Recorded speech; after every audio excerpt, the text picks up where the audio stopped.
इंदिरा गांधी राष्ट्रीय मुक्त विश्वविद्यालय द्वारा प्रायोजित स्वयं प्रभा कार्यक्रम को पुनराय मुझे स्वागत करुच्ची। गतकाली आम जो अंडरस्टैंडिंग करिकुलम बा पाठ्यक्रम को बुझा विषय आम आलोचना करते आम प्रथम दुईटी यूनिट यथा पाठ्यक्रम अर्थ एवं संज्ञा एवं द्वितीय यूनिट रे आम पाठ्यक्रम प्रकार विषय विशेष भाव में आलोचना करते। तो आज आम से जो अंडरस्टैंडिंग करिकुलम बा पाठ्यक्रम को बुझार आउ जो दुईटी यूनिट रहा गोटे हूँ पाठ्यक्रम विकास एवं पाठ्यक्रम और शिक्षादान यही दुईटी यूनिट को आम आज विशेष भाव में आलोचना करवा। एवं प्रथमे आम यूनिट 3 जहाँ को पाठ्यक्रम विकास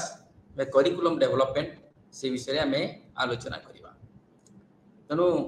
आम पाठ्यक्रम प्रसंग बा जो करिकुलम डेवलपमेंट कहले आम कौन बुझू आम प्रथम से विषय आलोचना करवा। पाठ्यक्रम विकास रे बहुत परिश्रम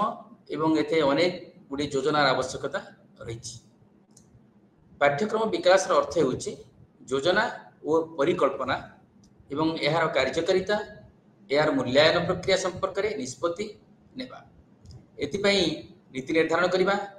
ये योजनार परिधि माध्यम शिक्षार्थी मानकर आवश्यकता को आम पूरण कर। तेणु पाठ्यक्रम प्रसंग व पाठ्यक्रम उन्नयन दिग होची जे आम किपरि योजना प्रणयन करवा एवं तार परिकल्पना किपरि करवा एवं ताको किपरि फलप्रसू करवा बा तार रूपायन किपरि करवा आम से विषय आलोचना करिथौ। प्राक प्राथमिक शिक्षा आरंभ करी उच्च शिक्षा पर्यंत समस्त स्तर पाई ये पाठ्यक्रम भिन्न भिन्न समय भिन्न भिन्न प्रकार होता है। यार समय को नहीं ये पाठ्यक्रम को बदला जाए पाठ्यक्रम परिवर्तन करा जाए। समस्त स्तर शिक्षा निमंते पाठ्यक्रम एका नुहे विभिन्न स्तर पर आम भिन्न भिन्न प्रकार पाठ्यक्रम मुख्यतः स्थिर करिथौ। तेणु पाठ्यक्रम योजना आपण मैंने जानती जे पाठ्यक्रम एक गुरुत्वपूर्ण दस्तावेज जहाँ विद्यालय बा अनुष्ठान सामग्रिकता हासिल करने दिगरे सहायक होता है। शिक्षार्थी विकास निमंते विद्यालय विभिन्न प्रकार कार्यक्रम नियमित भाव में आयोजन करा जाय है। शिक्षार्थी मानकर शारीरिक विकास तांकर सामाजिक विकास तांकर भावगत विकास तार बौद्धिक विकास और नैतिक विकास ये प्रत्येक दिग प्रति आम गुरुत्व देथौ जो पाठ्यक्रम योजना रूपायन आम कर। तेणु कौन शिक्षा दिज्व क्या आम पढ़ेबा एवं किपरि शिक्षादान करवा इत्यादि प्रश्न गुड़िक आम पाठ्यक्रम योजना बा पाठ्यक्रम विकास समय आलोचना करिथौ। ए विषय आम उत्तम रूपे विचार विमर्श करिथौ। आवश्यक स्थले आम अभिज्ञ शिक्षक माने पाठ्यक्रम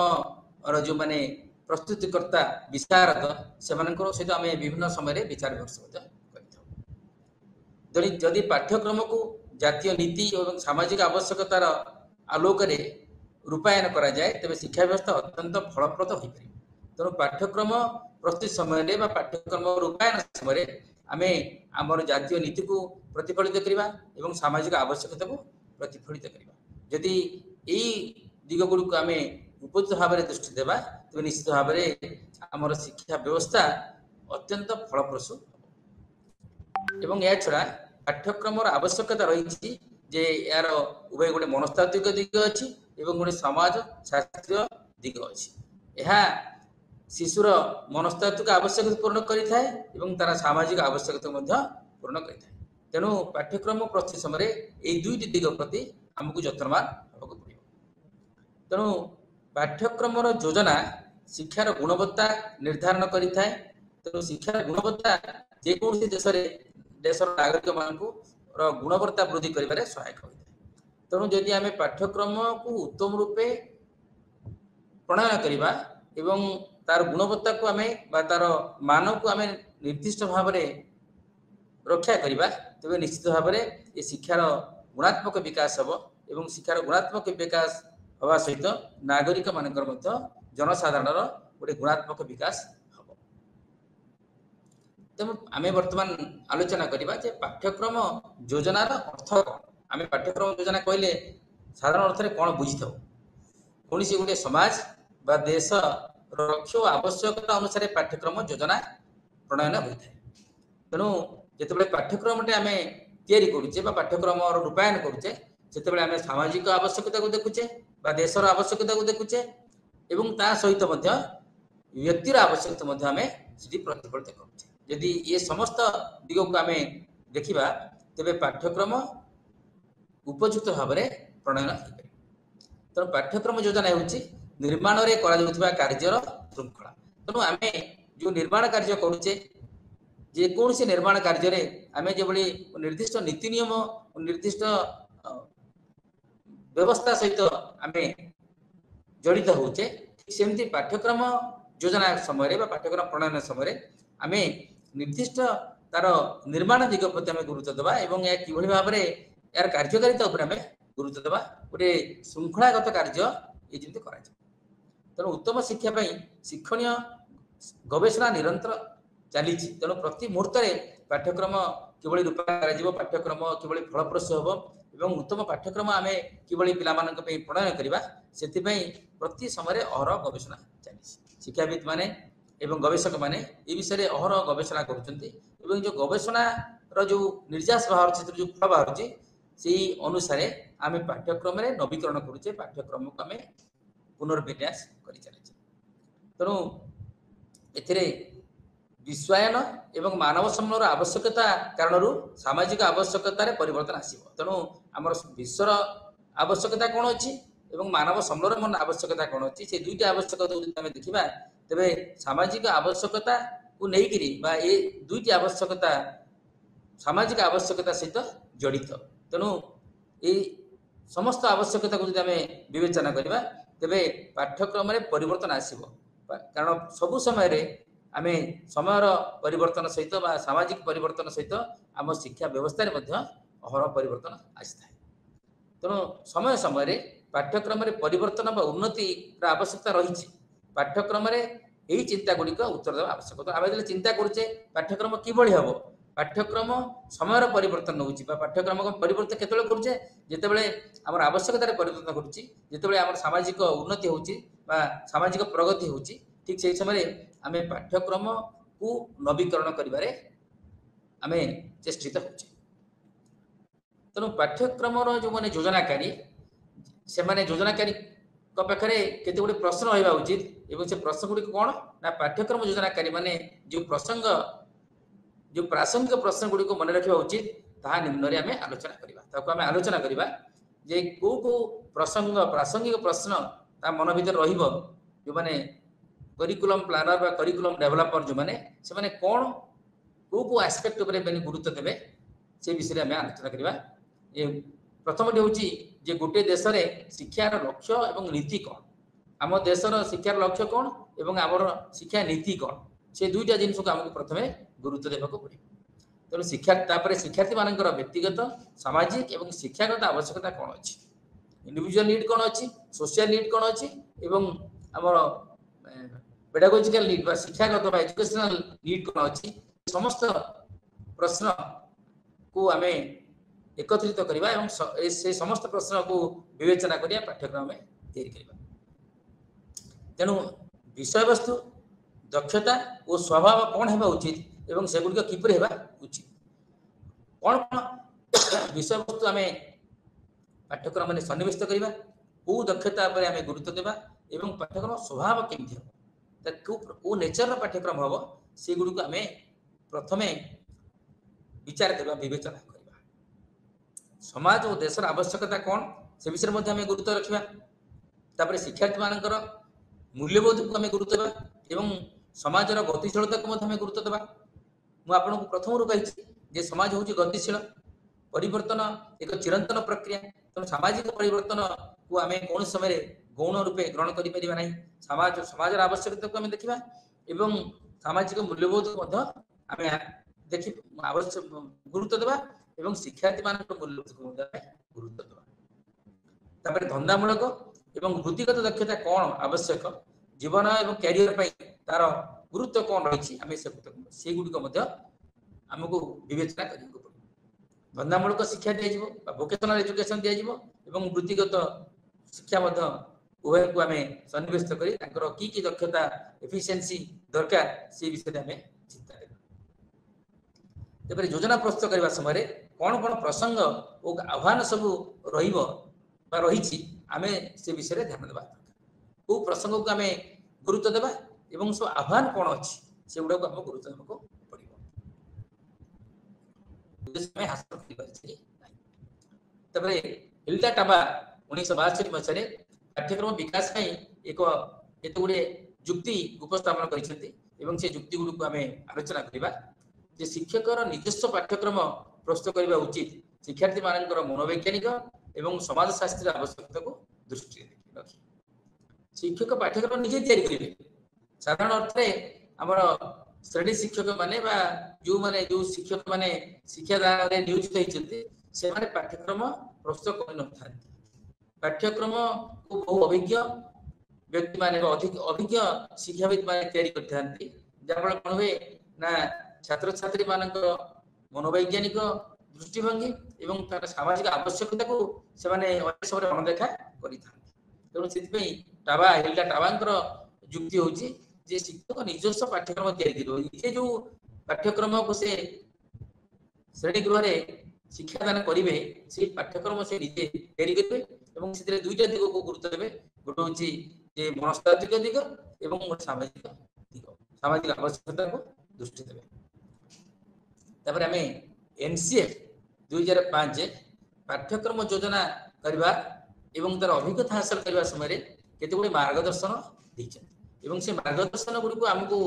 मार्गदर्शन नीति गुड़ा को आम अनुसरण कले निश्चित भाव में पाठ्यक्रम अधिक क्रियाशील एवं तार प्रथम कथा हूँ विद्यालय बाहर ज्ञान को जीवन सह जोड़ा तेणु साधारणतः आम विद्यालय चारिकांत मध्य मत हूँ जे आम विद्यालय बाहर अनेक ज्ञान अच्छी जो ज्ञान को आम जीवन सहित जोड़ा खाली पाठ्यक्रम सहित नुहे विद्यालय कार्यक्रम नुहे विद्यालय बाहर अन्य जो जिन संगठित हो प्रत्येक कार्यक्रम संगठित हो समस्त को आम छात्र छात्री मान जीवन सह जोड़ा एवं तापर यह सुनिश्चित करवा जे पाठपढ़ा खराब पद्धति दूरे तेणु आम जो ट्रेडिशनल पद्धति आम आपणईचे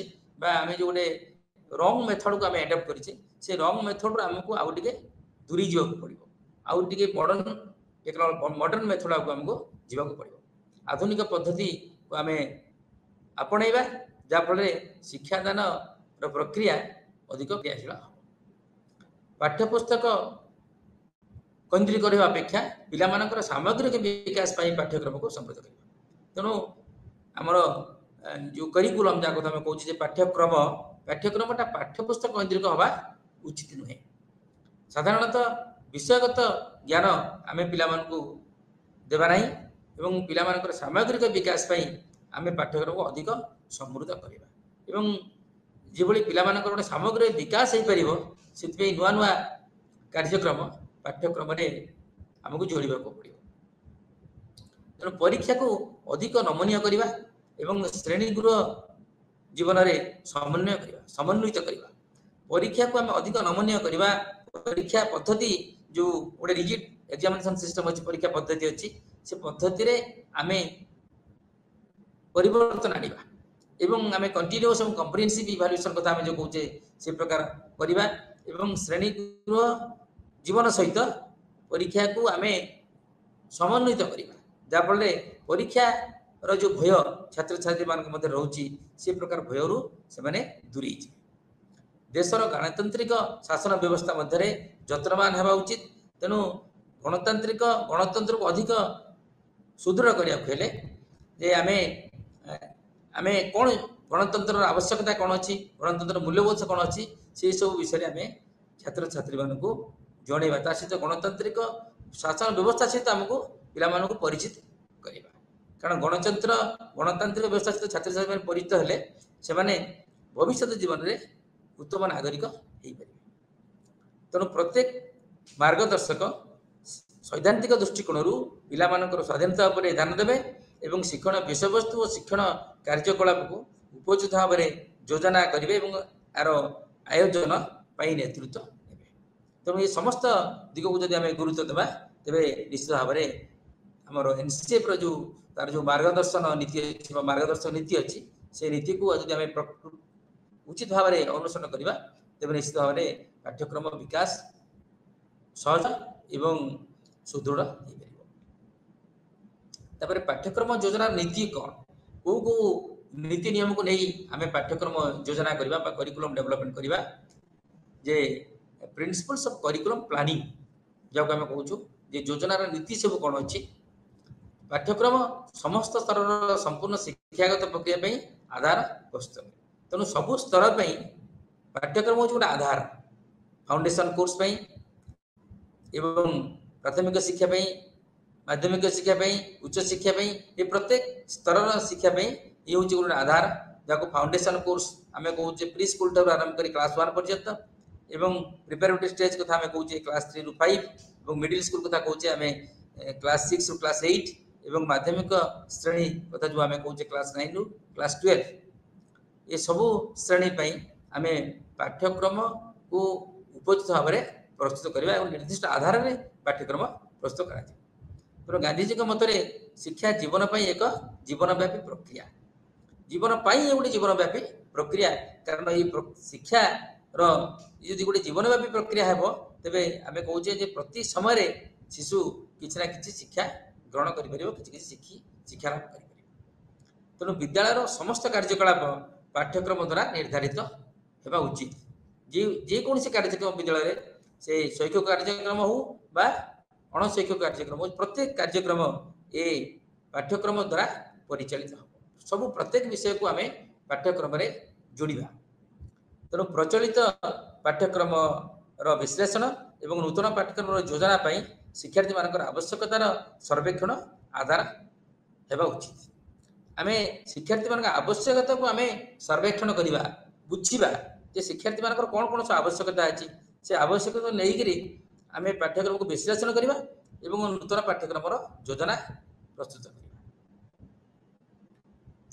ତାପରେ ପାଠ୍ୟକ୍ରମର ଯୋଜନା ପ୍ରସ୍ତୁତ କରିବା ସମୟରେ ଶିକ୍ଷାର ଲକ୍ଷ୍ୟ, ଶିକ୍ଷଣ ଏବଂ ଶିକ୍ଷାର ରଣନୀତି ଏବଂ ମୂଲ୍ୟାୟନ ପ୍ରକ୍ରିୟା ଉପରେ ବିଚାର ବିମର୍ଶ କରାଯିବା ଆବଶ୍ୟକ। ଏବଂ ପାଠ୍ୟକ୍ରମ ଯୋଜନା କରିବା ସମୟରେ ବିଷୟବସ୍ତୁର ଚୟନ ଏବଂ ସଂଗଠନ, ଶିକ୍ଷଣ ଅଭିଜ୍ଞତା ଏବଂ ଉପଯୁକ୍ତ ମୂଲ୍ୟାଙ୍କନ ପ୍ରକ୍ରିୟା ଚୟନ ହେଉଛି କି ନାହିଁ ସେ ଉପରେ ଆମକୁ ଦୃଷ୍ଟି ଦେବାକୁ ପଡ଼ିବ। କାରଣ ଏସବୁ ଗୋଟେ ଗୁରୁତ୍ୱପୂର୍ଣ୍ଣ ଦିଗ ଯେ ଆମେ ପାଠ୍ୟକ୍ରମ ଯୋଜନା ବିଷୟବସ୍ତୁକୁ ଆମେ କିଭଳି ଚୟନ କରିବା, କେଉଁ କେଉଁ ବିଷୟ ପାଠ୍ୟକ୍ରମରେ ଆମେ ରଖିବା ଏବଂ ତାର ଗୋଟେ ସାଂଗଠନିକ ଦିଗ, ତାର ଶିକ୍ଷଣ ଅନୁଭୂତି ଅଭିଜ୍ଞତା କିଭଳି ହାସଲ କରାଯାଇପାରିବ ଏବଂ ତାର ମୂଲ୍ୟାଙ୍କନ କିଭଳି କରାଯାଇପାରିବ, ପାଠ୍ୟକ୍ରମ ମୂଲ୍ୟାଙ୍କନ କିଭଳି କରାଯାଇପାରିବ, ସେ ସମସ୍ତ ଗୁରୁତ୍ୱପୂର୍ଣ୍ଣ ଦିଗକୁ ଆମେ ବିଚାର ବିମର୍ଶ ଠିକ୍ ଭାବରେ କରିବା ପାଠ୍ୟକ୍ରମ ପ୍ରସ୍ତୁତି ସମୟରେ। ଏସବୁ ଦିଗ ବ୍ୟତୀତ ପାଠ୍ୟକ୍ରମ ଯୋଜନାକାରୀମାନେ ପାଠ୍ୟକ୍ରମକୁ ପ୍ରଭାବୀ କରିବା ପାଇଁ କେତେକ ନୀତି ଅନୁସରଣ କରିବା ଆବଶ୍ୟକ। ପାଠ୍ୟକ୍ରମ ଯେଭଳି ପ୍ରଭାବୀ ହେବ, ପିଲାମାନଙ୍କ ଉପରେ ଗୋଟେ ଯୁଗାନ୍ତକାରୀ ପ୍ରଭାବ ପକାଇବ, ସେଥିପାଇଁ ଆମେ ପାଠ୍ୟକ୍ରମକୁ ସେଇଭଳି ଆମକୁ ତିଆରି କରିବାକୁ ପଡ଼ିବ। ତାପରେ ଆମେ ଯେ ପ୍ରିନ୍ସିପଲ୍ସ ଅଫ୍ କରିକୁଲମ୍ ପ୍ଲାନିଂ, ପାଠ୍ୟକ୍ରମ ଯୋଜନାର କେତେଗୁଡ଼ିଏ ନୀତି ଅଛି। ପାଠ୍ୟକ୍ରମ ପ୍ରସ୍ତୁତ ସମୟରେ ବା ତାର ପାଠ୍ୟକ୍ରମକୁ ଯୋଜନା କରିବା ସମୟରେ ଆମେ ନିର୍ଦ୍ଦିଷ୍ଟ କେତେଗୁଡ଼ିଏ ନୀତି ନିୟମକୁ ମାନିବାକୁ ପଡ଼ିବ। ସେ ନୀତି ଗୁଡ଼ିକ ହେଉଛି ଯେ ପ୍ରିନ୍ସିପଲ୍ ଅଫ୍ ଆଲାଇନମେଣ୍ଟ, ଯାହାକୁ ଆମେ କହିବା ଯେ ସଜ୍ଜୀକରଣ ନୀତି, ପ୍ରିନ୍ସିପଲ୍ ଅଫ୍ ଫ୍ଲେକ୍ସିବିଲିଟି, ନମନୀୟତା ନୀତି ବା ତତ୍ତ୍ୱ, ପ୍ରିନ୍ସିପଲ୍ସ ଅଫ୍ ରିଲେଭାନ୍ସ, ପ୍ରାସଙ୍ଗିକତା ନୀତି ବା ତତ୍ତ୍ୱ, ପ୍ରିନ୍ସିପଲ୍ ଅଫ୍ ଇନକ୍ଲୁସିଭିଟି, ସମ୍ମିଳିତତା ତତ୍ତ୍ୱ, ପ୍ରିନ୍ସିପଲ୍ ଅଫ୍ ଲର୍ନର ସେଣ୍ଟରନେସ୍, ଶିକ୍ଷାର୍ଥୀ କୈନ୍ଦ୍ରିକ ନୀତି ଏବଂ ପ୍ରିନ୍ସିପଲ୍ ଅଫ୍ କୋହେରେନ୍ସ, ସୁସଙ୍ଗତତା ତତ୍ତ୍ୱ, principle of integration, breadth and balance, ଏକତ୍ରୀକରଣ, ପ୍ରଶସ୍ତତା ଓ ସନ୍ତୁଳନ ନୀତି। ଆମେ ଏଇ ଯେଉଁ ନୀତି ଗୁଡ଼ା କଥା କହିଲେ, ଏ ପ୍ରତ୍ୟେକ ନୀତି ଉପରେ ଆମେ ଆଲୋଚନା କରିବା ଏବଂ ଏ ନୀତି ଗୁଡ଼ାକୁ କରିକୁଲମ୍ ବା ପାଠ୍ୟକ୍ରମ ଯୋଜନା ସମୟରେ ଏ ନୀତିକୁ ଯଦି ଆମେ ଅନୁସରଣ କରିବା ତେବେ ନିଶ୍ଚିତ ଭାବରେ ପାଠ୍ୟକ୍ରମ ଗୋଟେ ସୁନ୍ଦର ବା ଗୋଟେ ସୁଦୃଢ଼ ପାଠ୍ୟକ୍ରମ ଆମେ ତିଆରି କରିପାରିବା। ଯେ ପ୍ରିନ୍ସିପଲ୍ ଅଫ୍ ଆଲାଇନମେଣ୍ଟ, ସଜ୍ଜୀକରଣ ନୀତି, सज्जीकरण ହେଉଛି ଏକ ପ୍ରକ୍ରିୟା ଯାହା ମାଧ୍ୟମରେ ଛାତ୍ରଛାତ୍ରୀମାନଙ୍କର ଆବଶ୍ୟକତାକୁ କାର୍ଯ୍ୟକ୍ରମ କିମ୍ବା ପାଠ୍ୟକ୍ରମ ମାଧ୍ୟମରେ ପୂରଣ କରାଯାଏ। ତେଣୁ ଛାତ୍ରଛାତ୍ରୀମାନଙ୍କର ଆବଶ୍ୟକତାକୁ ଆମେ ଏଭଳି ଭାବରେ ସଜେଇବା ବା ସଜ୍ଜୀକରଣ କରିବା ଏବଂ ସେହି କାର୍ଯ୍ୟକ୍ରମ ଗୁଡ଼ାକ ପାଠ୍ୟକ୍ରମ ମାଧ୍ୟମରେ ପୂରଣ କରାଯାଏ। ପାଠ୍ୟକ୍ରମ ମାଧ୍ୟମରେ ଆମେ ତାକୁ ହାସଲ କରିବା। ସେଥିପାଇଁ ଆମେ ତାକୁ ପ୍ରଥମେ ସଜ୍ଜୀକରଣ କରିବା ଯେ କାହା ପରେ କେଉଁ ବିଷୟ ରହିବ, କେଉଁ ପ୍ରସଙ୍ଗ ଆମେ ପାଠ୍ୟକ୍ରମରେ ସ୍ଥାନିତ କରିବା, ତାକୁ ଆମେ ସଜେଇବା। ତାପରେ ଶିକ୍ଷାଦାନକାରୀ ମାନେ ଶିକ୍ଷା ଦାନର ବିଷୟବସ୍ତୁ ଏବଂ ପଦ୍ଧତିକୁ ରାଜ୍ୟ ଏବଂ ରାଜ୍ୟ ଦ୍ୱାରା ନିର୍ଦ୍ଧାରିତ ଶିକ୍ଷଣ ମାନର ଏକ ନିର୍ଦ୍ଦିଷ୍ଟ ସେଟ୍ ସହିତ ସଜ୍ଜୀକରଣ କରିବାକୁ ଚେଷ୍ଟା କରିବେ। ସବୁଠୁ ଗୁରୁତ୍ୱପୂର୍ଣ୍ଣ କଥା ହେଉଛି ଯେ ଆମର ଗୋଟେ ଶିକ୍ଷାର ନିର୍ଦ୍ଦିଷ୍ଟ ମାନ ଅଛି ବା ଶିକ୍ଷଣ ଗୋଟେ ମାନ ଅଛି, ଯେଉଁ ମାନଟାକୁ ଆମ ରାଜ୍ୟ ସରକାର ସ୍ଥିର ରାଜ୍ୟ ସରକାରଙ୍କ ସ୍ଥିରୀକୃତ ଶିକ୍ଷଣର ମାନକୁ ଆମେ ପାଠ୍ୟକ୍ରମ ପ୍ରସ୍ତୁତ ସମୟରେ ଗୁରୁତ୍ୱ ଦେବା। ତେଣୁ ଶିକ୍ଷାଦାନରେ କେଉଁ ବିଷୟବସ୍ତୁ ଆମେ ଦେବା ବା କେଉଁ କେଉଁ ବିଷୟବସ୍ତୁକୁ ଆମେ ରଖିବା ଏବଂ କେଉଁ ପଦ୍ଧତିକୁ ଆମେ ଅନୁସରଣ କରିବା, ଯାହା ମାଧ୍ୟମରେ ଆମେ ରାଷ୍ଟ୍ର ଶୈକ୍ଷିକ ମାନକୁ ଆମେ ଉପଯୁକ୍ତ ଭାବେ ରଖିପାରିବା, ସମ୍ମାନ ଦେଇପାରିବା। ସେଥିପାଇଁ ତାକୁ ସଜ୍ଜୀକରଣ କରିବାକୁ ପଡ଼ିବ। ତାପରେ ହେଉଛି ପ୍ରିନ୍ସିପଲ ଅଫ ଫ୍ଲେକ୍ସିବିଲିଟି, ନମନୀୟତା ନୀତି ବା ନମନୀୟତା ତତ୍ତ୍ୱ। ଶିକ୍ଷାନୁଷ୍ଠାନର ବିଶେଷ ଆବଶ୍ୟକତା ନେଇ ପାଠ୍ୟକ୍ରମ ଯୋଜନା ଅନୁକୂଳ ହେବା ଆବଶ୍ୟକ। ତେଣୁ ଶିକ୍ଷାନୁଷ୍ଠାନର ପ୍ରଥମରୁ ଆମେ କହିଲେ ଯେ ଶିକ୍ଷାର୍ଥୀମାନଙ୍କର ଆବଶ୍ୟକତାକୁ ବିଚାର କରିବାକୁ ପଡ଼ିବ। ପରବର୍ତ୍ତୀ ପର୍ଯ୍ୟାୟରେ ଶିକ୍ଷାନୁଷ୍ଠାନର ଆବଶ୍ୟକତାକୁ ଆମେ ସ୍ଥାନିତ କରିବା। ଏହା ମଧ୍ୟ ସାମାଜିକ ଓ ବୈଶ୍ୱିକ ପରିବର୍ତ୍ତନ ପ୍ରତି ଉତ୍ତରଦାୟୀ ହେବା ଆବଶ୍ୟକ। ତେଣୁ ପାଠ୍ୟକ୍ରମଟା ସାମାଜିକ ପରିବର୍ତ୍ତନ ଏବଂ ବୈଶ୍ୱିକ ପରିବର୍ତ୍ତନ ଯାହା ଯାହା ସବୁ ଚେଞ୍ଜିଂ ନିଡ୍ ଆସୁଛି, ଯେ ଆମର ଏମ୍ପ୍ଲୟବିଲିଟି କଥା ଆମେ ଯେଉଁ କହୁଛେ ଯେ ଛାତ୍ରଛାତ୍ରୀମାନଙ୍କୁ ଆମେ କିଭଳି ଏମ୍ପ୍ଲୟମେଣ୍ଟ ଦେଇପାରିବା, ତାଙ୍କ କାରିଗରୀ ବିଦ୍ୟାର କେମିତି ଉନ୍ନତି ହେବ ଏବଂ ସେମାନେ କିଭଳି ସ୍ୱାବଲମ୍ବୀ ହେଇପାରିବେ, ତାକୁ ଆମକୁ ଗୁରୁତ୍ୱ ଦେବାକୁ ପଡ଼ିବ। ସାମାଜିକ ପରିବର୍ତ୍ତନ ସହିତ ଛାତ୍ରଛାତ୍ରୀମାନଙ୍କର ବୈଷୟିକ ଉତ୍ତରଦାୟୀ ହେବା ଆବଶ୍ୟକ ଏବଂ ସେହି ପରିବର୍ତ୍ତନ ପ୍ରକ୍ରିୟା ଉତ୍ପନ୍ନ ଶିକ୍ଷାର୍ଥୀଙ୍କର ଆବଶ୍ୟକତାକୁ ପୂରଣ କରିବା ଆବଶ୍ୟକ। ବିଶେଷ କରି ନୂତନ ଜ୍ଞାନ କୌଶଳର ପ୍ରଭାବୀ ଉପଯୋଗକୁ ଶିକ୍ଷଣ ଉପକରଣ ଭାବରେ ପ୍ରୋତ୍ସାହିତ କରିବା ଆବଶ୍ୟକ। ତେଣୁ ଯେଉଁ ପାଠ୍ୟକ୍ରମ ଆମେ ତିଆରି କରିବା, ଯେଉଁ ପାଠ୍ୟକ୍ରମ ରୂପାୟନ କରାଯିବ, ସେ ପାଠ୍ୟକ୍ରମ ଦ୍ୱାରା ଶିକ୍ଷାର୍ଥୀମାନଙ୍କର ଆବଶ୍ୟକତା ପୂରଣ ହୋଇପାରୁଛି ନା ନାହିଁ ଏବଂ ସାମାଜିକ ପରିବର୍ତ୍ତନ ସହିତ ବା ଯେଉଁ ପରିବର୍ତ୍ତିତ ପ୍ରକ୍ରିୟା ସହିତ ସେମାନେ ନିଜକୁ ସାମିଲ କରିପାରୁଛନ୍ତି ନା ନାହିଁ ଏବଂ ତାର ଜ୍ଞାନ କୌଶଳ ବିକାଶ ହେଇପାରୁଛି ନା ନାହିଁ ଏବଂ ସେ ଯେଉଁ ଜ୍ଞାନ କୌଶଳ ପ୍ରଭାବୀ ହେଇପାରୁଛି ନା ନାହିଁ, ପ୍ରାସଙ୍ଗିକତା ନୀତି ବା ପ୍ରାସଙ୍ଗିକତା ତତ୍ତ୍ୱ। ପାଠ୍ୟକ୍ରମ ଯୋଜନା କରିବା ସମୟରେ ଏହାର ଆବଶ୍ୟକତା ରହିଛି ଶିକ୍ଷାର୍ଥୀଙ୍କର ସାମାଜିକ ଆବଶ୍ୟକତା ଏବଂ ଧନ୍ଦାମୂଳକ ଆବଶ୍ୟକତା ଦୃଷ୍ଟିରୁ ଏହାର ପ୍ରାସଙ୍ଗିକତା ନିର୍ଦ୍ଧାରଣ କରିବା। ରିଲେଭାନ୍ସ ରହିବ। ଯଦି ଛାତ୍ରଛାତ୍ରୀଙ୍କ ପାଇଁ ଯଦି ଏହାର ରିଲେଭାନ୍ସ ନାହିଁ, ସମାଜ ପାଇଁ ଯଦି ପାଠ୍ୟକ୍ରମ ରିଲେଭାନ୍ସ ନାହିଁ ବା ପ୍ରାସଙ୍ଗିକତା ନାହିଁ, ତେବେ ସେ ପାଠ୍ୟକ୍ରମ ଏକ ଉତ୍ତମ ପାଠ୍ୟକ୍ରମ ନୁହେଁ। ତେଣୁ ପାଠ୍ୟକ୍ରମକୁ ଅଧିକ ସୁଦୃଢ଼ କରିବା ପାଇଁ ବା ପାଠ୍ୟକ୍ରମକୁ ସମାଜ ଅଭିମୁଖୀ ବା ଛାତ୍ରଛାତ୍ରୀମାନଙ୍କ ଯାହା ଆମେ କହୁଛେ ଯେ ଲର୍ଣ୍ଣର ଫ୍ରେଣ୍ଡଲି କରିବା ପାଇଁ ବା ଷ୍ଟୁଡେଣ୍ଟ ଫ୍ରେଣ୍ଡଲି କରିବା ପାଇଁ ସେଥିରେ ଆମେ ସାମାଜିକ ଆବଶ୍ୟକତାକୁ ପ୍ରତିଫଳିତ କରିବା ଏବଂ ଶିକ୍ଷାର୍ଥୀମାନଙ୍କର ଧନ୍ଦାମୂଳକ ଆବଶ୍ୟକତାକୁ ଆମେ ପୂରଣ କରିବା ପାଇଁ ଚେଷ୍ଟିତ ହେବା। ତେଣୁ ଡିଜିଟାଲ ଯୁଗରେ ବିଭିନ୍ନ ପ୍ରଭାବ ଯୋଗୁଁ ସମାଜ ବଦଳୁଥିବା ବେଳେ ଭବିଷ୍ୟତ ନାଗରିକମାନେ ସୁଚିନ୍ତିତ ପାଠ୍ୟକ୍ରମ ମାଧ୍ୟମରେ ନୂତନ ଆହ୍ୱାନ ଓ ସମସ୍ୟାର ସମ୍ମୁଖୀନ ହେବା ପାଇଁ ପ୍ରସ୍ତୁତ ହେବା ଆବଶ୍ୟକ। ଆମେ ସମସ୍ତେ ଜାଣିଛେ ଯେ ଆମେ ବର୍ତ୍ତମାନ ଡିଜିଟାଲ ଯୁଗରେ ଅଛି ଏବଂ ଡିଜିଟାଲ ଯୁଗର ଯେଉଁ ପ୍ରଭାବ ସେଥିରେ ସାମାଜିକ ବ୍ୟବସ୍ଥାରେ ଅହରହ ପରିବର୍ତ୍ତନ ଘଟୁଛି। ସାମାଜିକ ବ୍ୟବସ୍ଥାର ପରିବର୍ତ୍ତନ ଘଟୁଛି, ନୂଆ ନୂଆ ଆହ୍ୱାନ ଆମ ପାଖରେ ଆସି ଦେଖାଦେଉଛି, ନୂଆ ନୂଆ ସମସ୍ୟା ଆସି ଆମ ପାଖରେ ଦେଖାଦେଉଛି। ତେଣୁ ସେଇ ଯେଉଁ ନୂତନ ଆହ୍ୱାନ, ନୂତନ ସମସ୍ୟାର ସମାଧାନ ପାଇଁ ଆମ ପାଠ୍ୟକ୍ରମ ଉପଯୁକ୍ତ ହେବା ଦରକାର। ପାଠ୍ୟକ୍ରମକୁ ଯଦି ଆମେ ପ୍ରଭାବୀ ନ କରିବା ଏବଂ ପାଠ୍ୟକ୍ରମକୁ ଆଜି ଯଦି ଅଧିକ ପ୍ରଭାବଶାଳୀ ନ କରିବା, ତେବେ ଆମେ ଆମର ନୂତନ ଆହ୍ୱାନ ଏବଂ ନୂତନ ସମସ୍ୟାକୁ ଆମେ ହାସଲ କରିପାରିବା ନାହିଁ। ତେଣୁ ପାଠ୍ୟକ୍ରମକୁ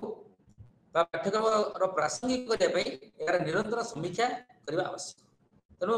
ଗୋଟେ କଣ୍ଟିନ୍ୟୁଅସ୍ ଆର ଗୋଟେ ଇଭାଲୁଏସନ ହେବ, ଫଲୋ ଅପ୍ ଆକ୍ସନ ରହିବ, ସମୀକ୍ଷା କରାଯିବ ପାଠ୍ୟକ୍ରମରେ କ'ଣ କୋ समय को पाठ्यक्रम परिवर्तन कर पाठ्यक्रम आम कि परिवर्तित करवा से कथा आम विचार प्रश्न करवा हूँ प्रिंसिपल ऑफ इनक्लूसिविटी बा सम्मिलितता तत्व अंतर्भुक्तिकरण अर्थ हूँ समस्त गोष्ठी को शिक्षा व्यवस्था आम सामिल करवा समस्त शिक्षा सबू निर्विशेष शिक्षार्थी माने विभिन्न प्रकार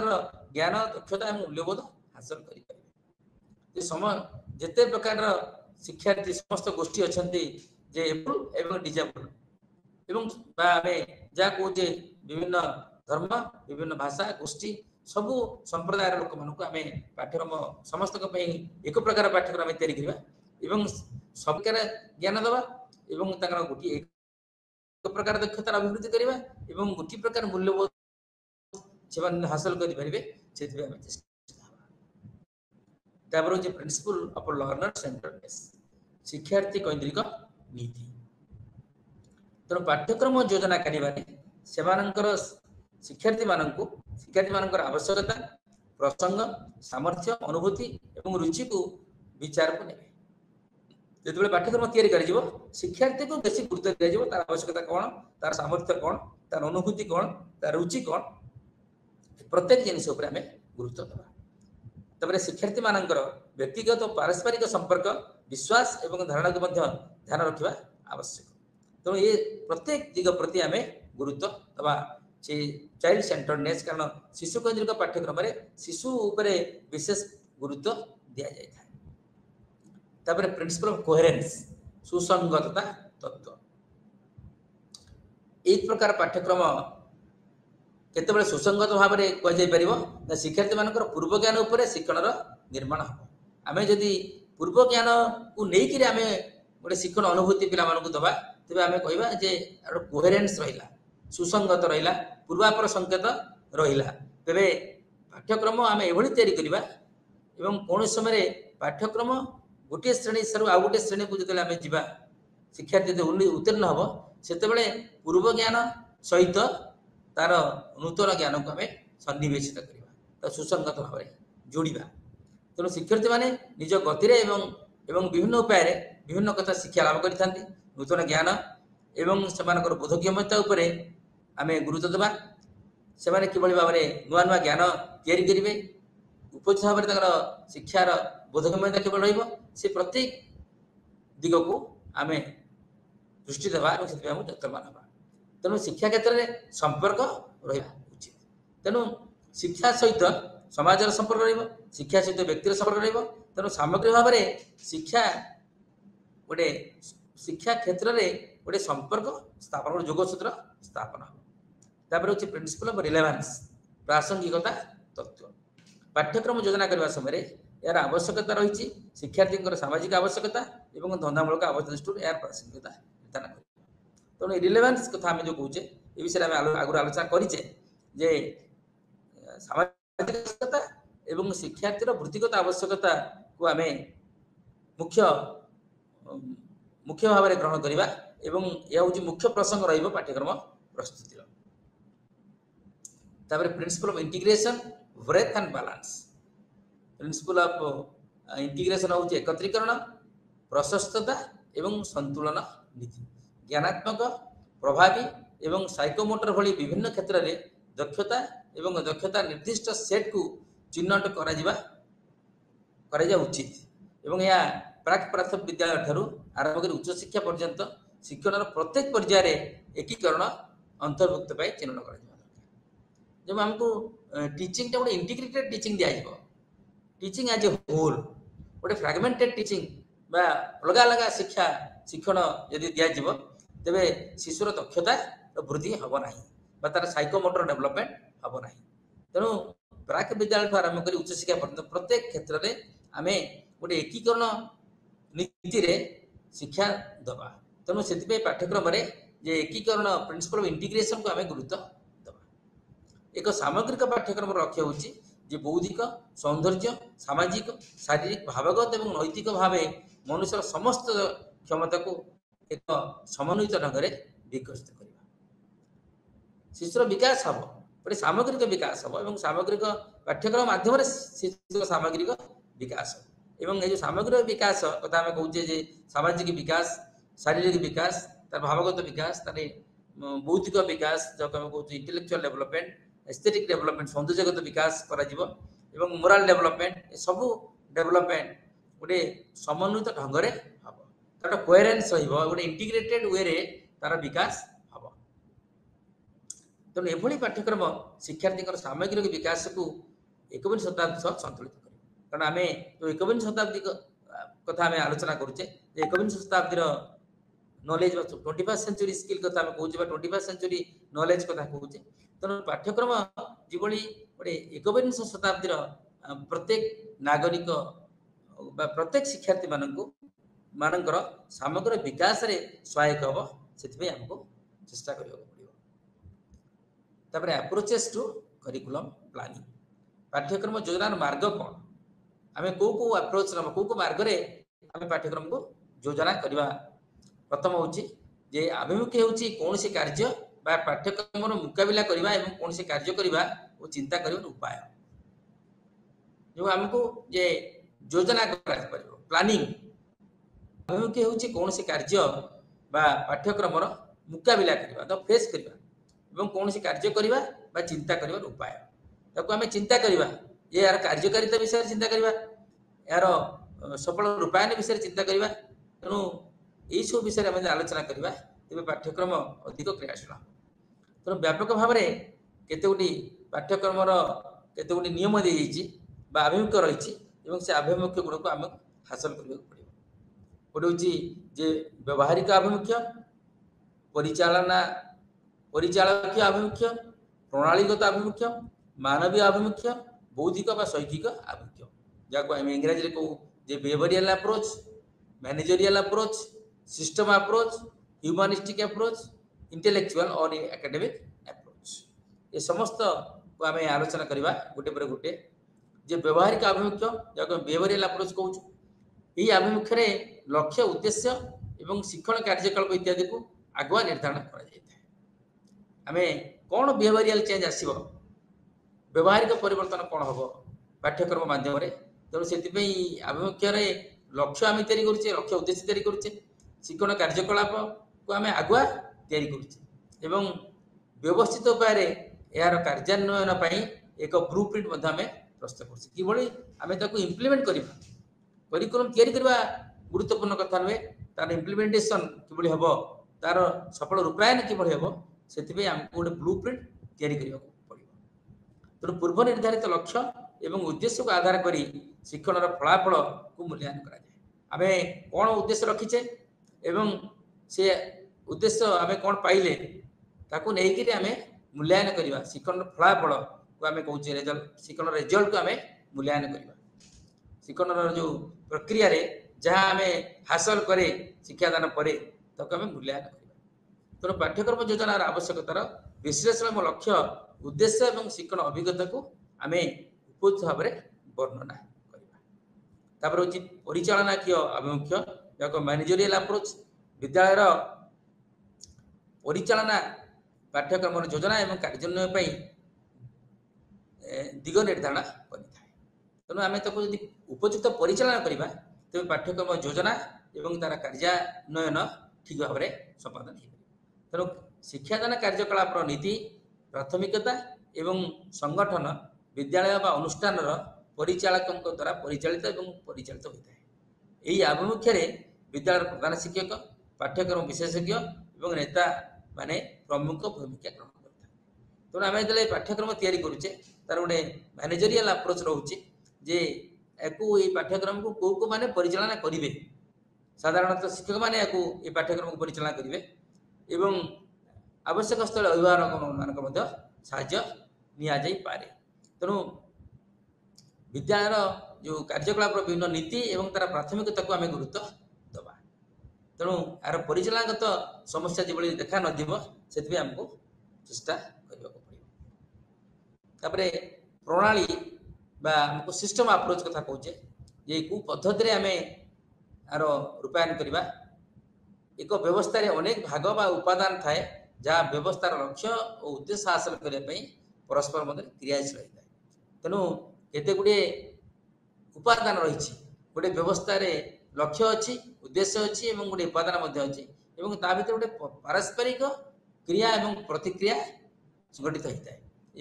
से क्रिया और प्रतिक्रिया को लेकर आम पाठ्यक्रम या सिस्टम अप्रोच सिस्टम मध्य अंशगुड़िक ध्यान दी जाऊँगी किभली यही अंशगुड़िक परस्पर सह जड़ित एवं आशा कर लक्ष्य पहुँचापी यह प्रभावी फलप्रद हो पार से प्रति आमको दृष्टि देवाक पड़े। तेणु ये शिक्षा व्यवस्थार जो व्यवस्था रही से आमको निर्देशना रही परामर्श रही पाठ्यक्रम रही प्रशासन रही मूल्यांकन रही दिग गुड़ी प्रति ये 5टी दिग को नहीं आम व्यवस्थित करवा पाठ्यक्रम तार मानवीय आभिमुख्य जो कौन ह्यूमानिस्टिक अप्रोच यही आभिमुख्य मानवीय आभिमुख्य गोटे हूँ प्रगतिशील दर्शन एवं शिशु केन्द्रिक शिक्षागत आंदोलन द्वारा प्रभावित होता है। तेणु ह्यूमानिस्टिक अप्रोच आम कहले जे मानवीय आभिमुख्य हूँ गोटे प्रगतिशील दार्शनिक चिंताधारा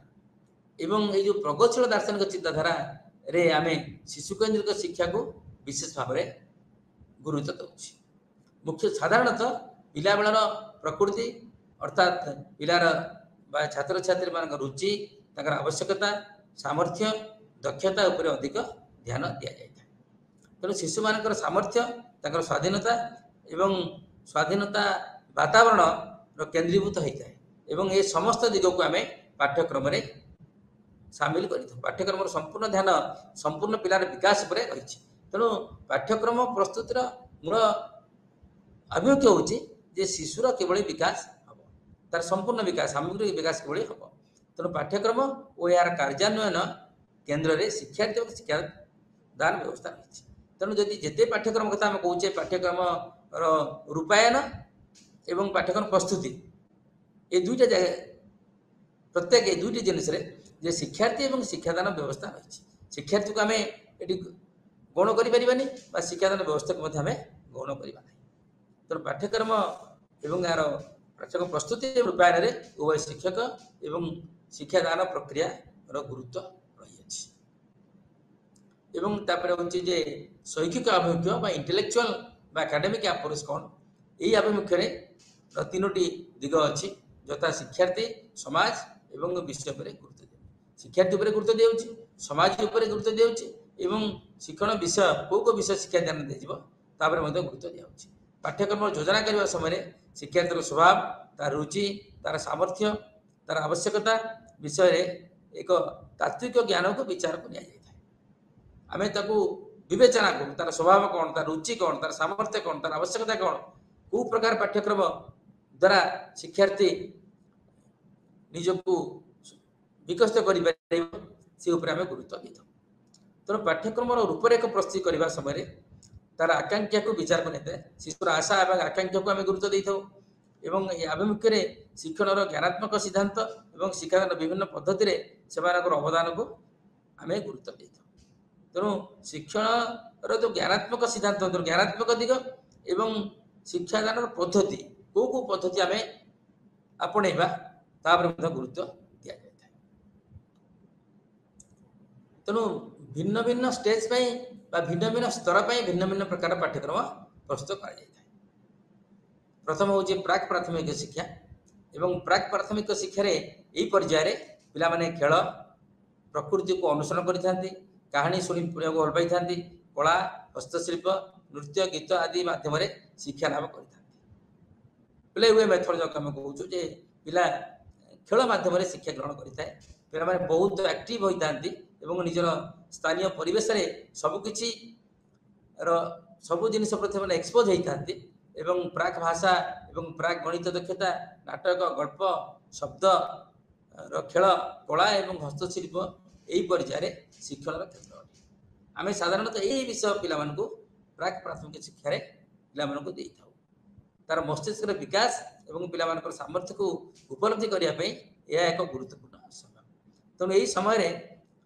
शिक्षार्थीर मस्तिष्क उपयुक्त विकास होता है एवं तार सामर्थ्य उपयुक्त विकास होता है। तेणु ज्ञानात्मक प्रभावी एवं साइकोमोटर दक्षता विकास विभिन्न प्रकार कार्यकलाप को सतर्कतार सहित आमको योजना करने पड़ो।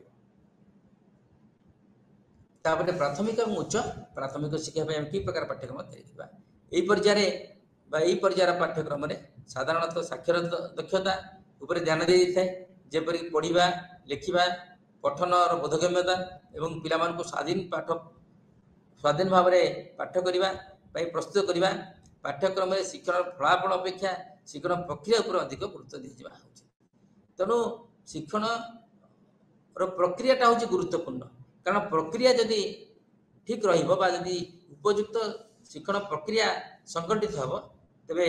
आम शिक्षण फलाफल निश्चित भाव में आशानुरूप हम से आम प्रक्रिया उपर विशेष गुरुत्व देवा फलाफल उपर गुरुत्व न दे विशेष भाव में अर्थ अनुजाई फलाफल गुरुत्व दबानी किंतु फलाफल उपर गुरुत्व दिज्व किंतु प्रक्रिया उपर अधिक गुरुत्व दिज्व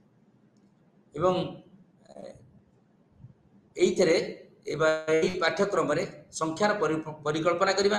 तार आकार तार स्थानगत बुझा ढांचा माप आदि गणित मौलिक विषय उपर ध्यान दि जाए तेणु गणित मुख्यतः गणित स्तर में प्राथमिक और उच्च प्राथमिक स्तर में मुख्यतः गणित विशेष गुरुत्व दि जाए। माध्यमिक स्तर यही पर्यायर पिला माने किशोर बयस होता से अधिक ऊर्जावान होता निजर तीक्ष्ण शारीरिक और सामाजिक परिवेश को अनुदान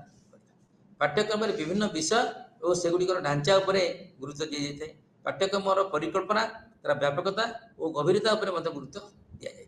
छात्र छात्री माने निजर दैनंदिन जीवन में परिकल्पना को प्रयोग कर पाठ्यक्रम अर्थ निर्धारण कर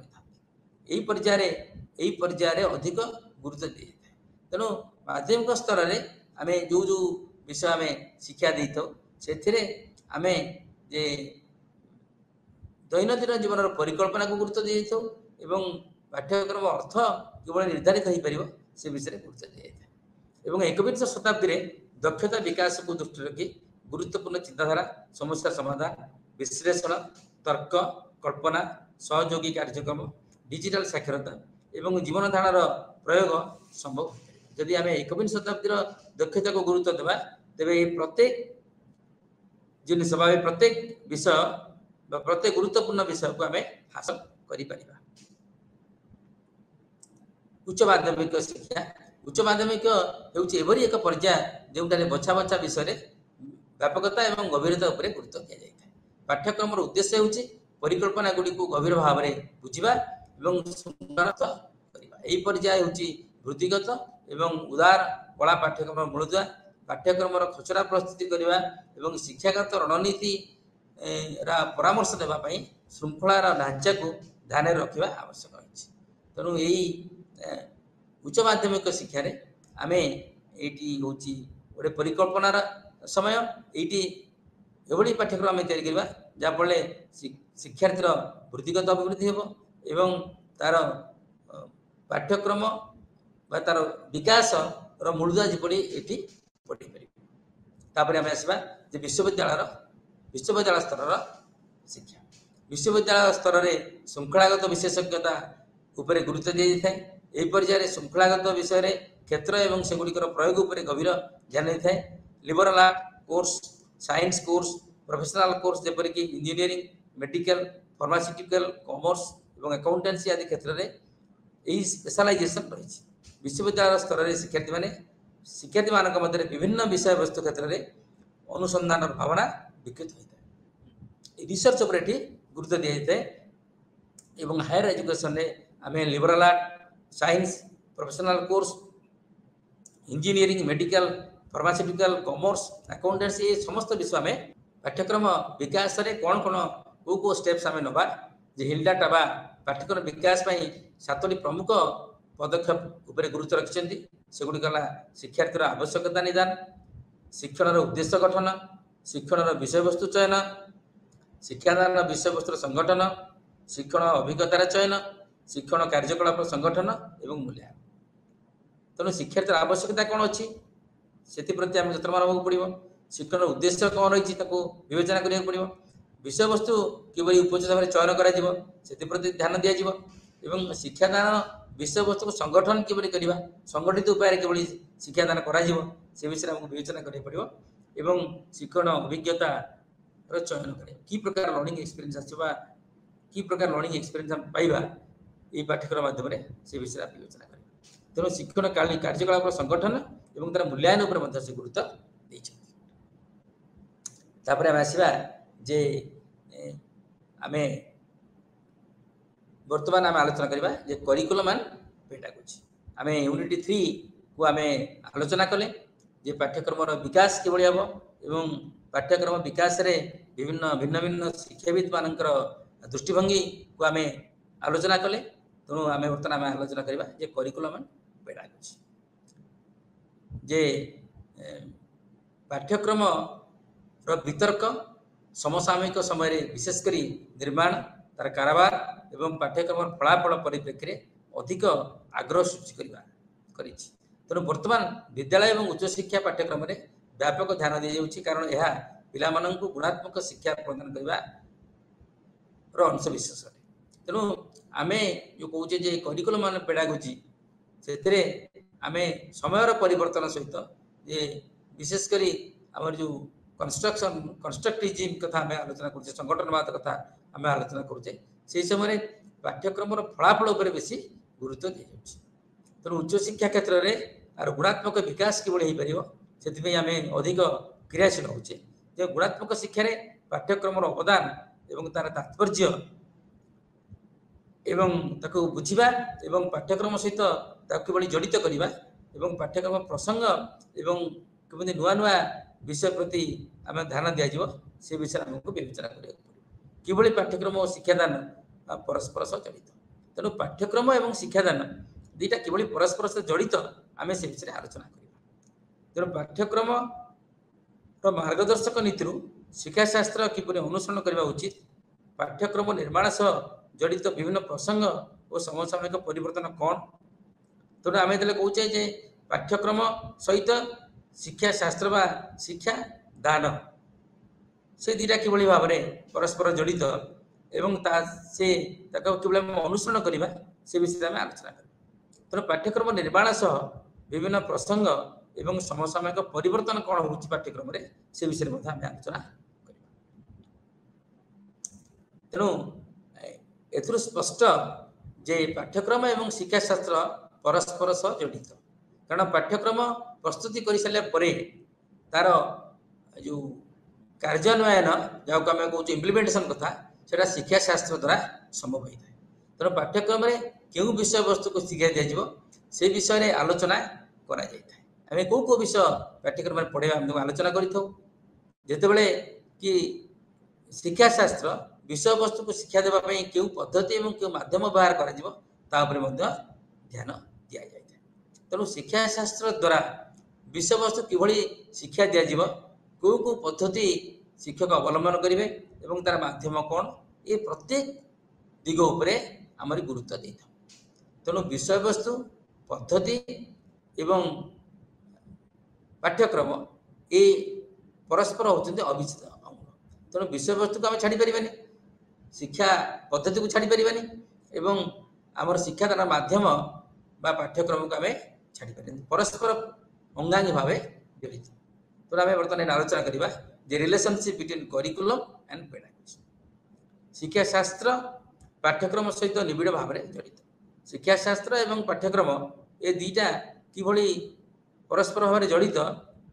से कथा आम जाचे कारण परवर्ती शिक्षा दि जाऊँगी ताकू नहीं चिंतित जितेबाला शिक्षाशास्त्र श्रेणी गुरे कौन धारणा बा प्रस्ताव शिक्षा द्वारा पद्धति को बुझाए तेना आम जो शिक्षाशास्त्र कथा कहचे से आम कहे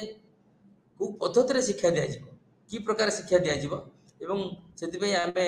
कौन कौन पद्धति आपणेबा तापर आम गुरुत्व दे अनेक समय शिशु मान शिक्षा देवार कला बोली आम वर्णना कर पेडागोजी को आम अनेक समय कहू जे हूँ शिक्षा देवार कला शिशु मान शिक्षा देवार कला शिशु मान किभली शिक्षा दि जाए पार से विषय में आम आलोचना कर तेणु शिक्षाशास्त्र को आम शिक्षादान और शिक्षादान ज्ञान भाव में व्याख्या कर तेणु शिक्षक मैंने शिक्षार्थी मान शिक्षादान अनुभूति प्रदान करने और सृष्टि करुवा कार्यक्रम उभय परस्पर किभली प्रभावित करती से विषय में आलोचना कर तेणु शिक्षादान विषय ज्ञान एवं ये शिक्षादान मुहूर्त गुड़िक मध्य अंतर पर हिसाब करवा जिते शिक्षकों ठार किसी शिक्षाशास्त्र आशा करा जाए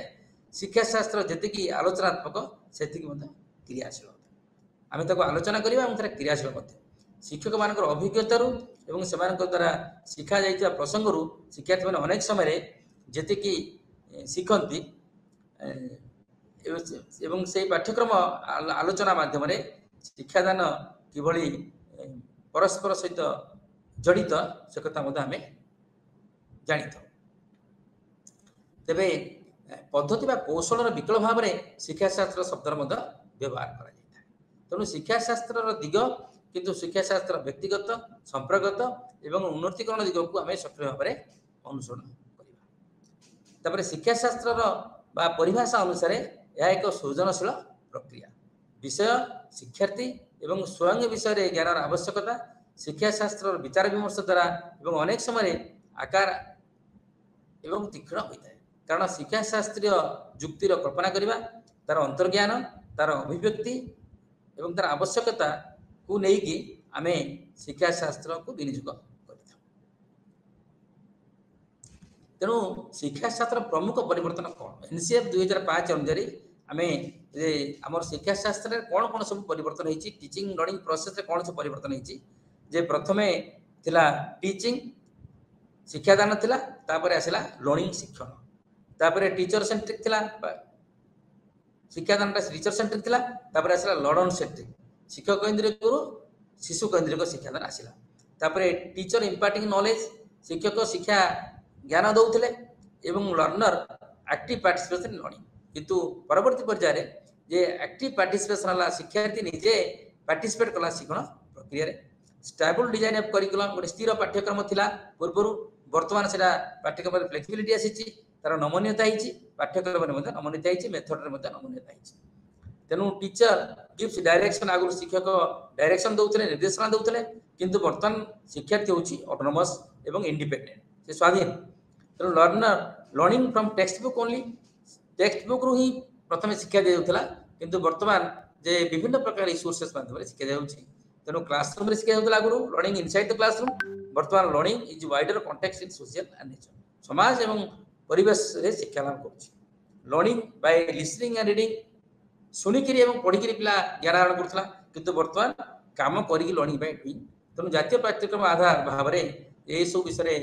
जड़े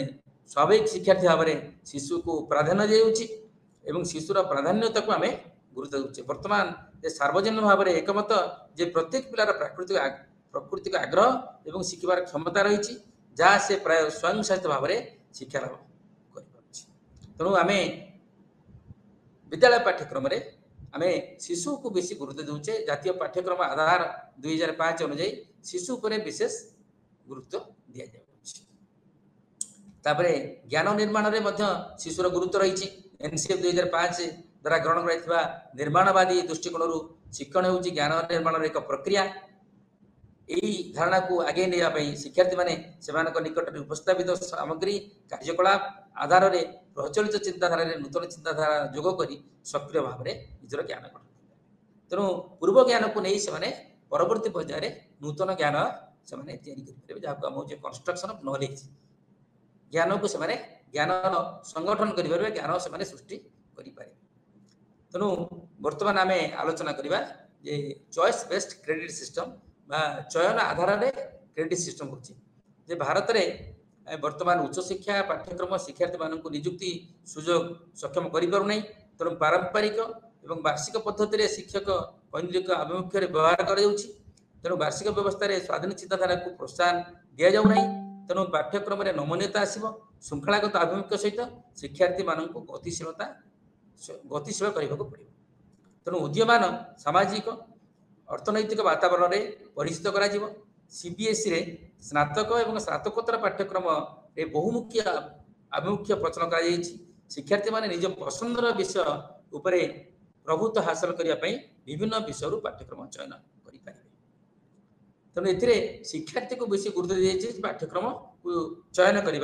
शिक्षार्थी एक प्रमुख भूमिका ग्रहण कर तेणु यूजीसी अनुसार सीबीएसई आभिमुख्य और उद्देश्य गुड़िक आम बर्तमान गोटे पर गोटे आलोचना करवा जे चॉइस बेस्ड क्रेडिट सिस्टम माध्यम उच्च शिक्षा आम संस्कार आनीपर तेणु शिक्षादान एम सुजोग सृष्टि कर शिक्षा लाभ करुवा पिलामानଙ୍କର शैक्षिक आवश्यकता और आकांक्षा को आम समान भाव में विवेचना कर शिक्षार्थी मानकर अंत विश्वविद्यालय स्थानांतरीकरण योग्यता को सक्षम कर गोटे विश्वविद्यालय आ गोटे विश्वविद्यालय को शिक्षार्थी स्वच्छंद पाठ पढ़ा जापर पूर्व ये व्यवस्था नाला कि चॉइस बेस्ड क्रेडिट सिस्टम रे आम ये व्यवस्था को अधिक सुजोग दे छात्र छात्री मान सुविधा तार माइग्रेशन सुविधा कर तेणु शिक्षार मान एवं उत्कृष्टतार उन्नति आणा पारे पाठ्यक्रम शेष करने समय अधिक नमनीय आम आनीपे सारा देश में शिक्षा कार्यक्रम को मानकीकृत एवं तुलनीय जहाँ को आम कहे गोटे स्टैंडर्ड सिस्टम ऑफ एजुकेशन दिखाई मानकीकृत हो गोटे स्टैंडर्डाइज सिस्टम ऑफ एजुकेशन आम दौचे और गोटे कंपेरेबल एजुकेशन आम समग्र देश में आम प्रचलन करुचे तेणु यूजीसी रो चॉइस बेस्ड क्रेडिट सिस्टम कर क्रेडिट बेस्ड एजुकेशन एवं प्रत्येक शिक्षार्थी शिक्षा ग्रहण समय किसी क्रेडिट पाँच से क्रेडिट माध्यम आम तर जो क्यूमुलेटिव ग्रेड पॉइंट सीजीपीए दिया जाउछि एवं मार्क बदल ग्रेड दिया जे ग्रेडिंग और मार्किंग वर्सेस ग्रेडिंग ग्रेड उपर विशेष प्राधान्य दिया जाउछि आज कार्यक्रम आज आम जो विषय आम आलोचना कले पाठ्यक्रम बुझा विषय जो यूनिट 3-4 आम व्यापक भाव में आलोचना कले आशा करी जे आपण मैंने समस्ते मोर शिक्षण कार्यक्रम द्वारा उपकृत होते तेणु आज आम कार्यक्रम को आम आज ये विराम दबा परवर्ती समय आम